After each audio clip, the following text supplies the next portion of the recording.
So mga kabaksing, all set na po ang bakbakan na gaganapin bukas sa T-Mobile Arena sa Las Vegas sa pagitan ni Canelo Alvarez kontra sa knockout artist na Puerto Rican na si Edgar Berlanga na may kartadang 22 wins with 17 KOs. Samantalang ang kampiyon na si Canelo ay hawak ang kartadang 61 wins with 39 KOs at may 2 talo.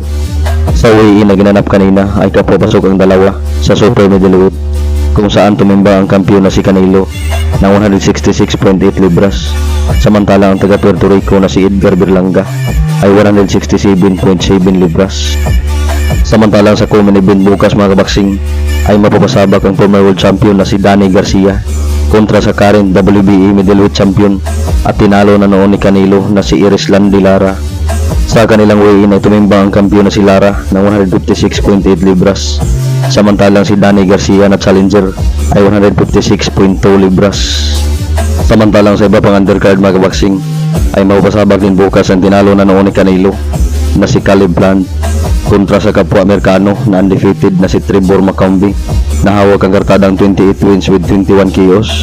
Samantalang si Caleb Plant ay may kartadang 22 wins with 13 KOs at may 2 talo. Sa kanilang weigh-in ay kapapasok ang dalawa sa super middleweight division kung saan parehong tumimbang ng 167.2 libras. Samantalang undercard din bukas mga kabaksing ang pinaiyak ni Pitbull Cruz noon na si Rolando Rolly Romero kung saan kanya makasagupa ang kapwa Amerikano na si Manuel Jaimes na may kartadang 16 wins with 11 KOs at may 1 talo.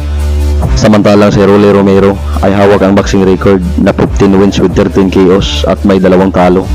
Kapapasok ang dalawa sa super lightweight division kung saan tumimbang si Rolly Romero ng 140.8 libras, samantalang si Jaimes ay 139.8 libras. Samantalang mapapasabak din bukas mga kabaksing bilang undercard ang former unified champion sa super bantam na si Stephen Fulton.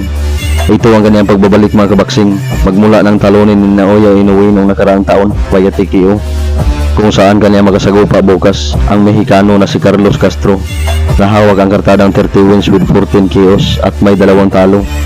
Samantalang si Fulton ay may 21 wins with 8 KOs at may kaisa-isang talo galing kay Naoya Inoue. Ang kanilang laban mga kabaksing ay sa featherweight division kung saan aakyat na si Fulton ng timbang.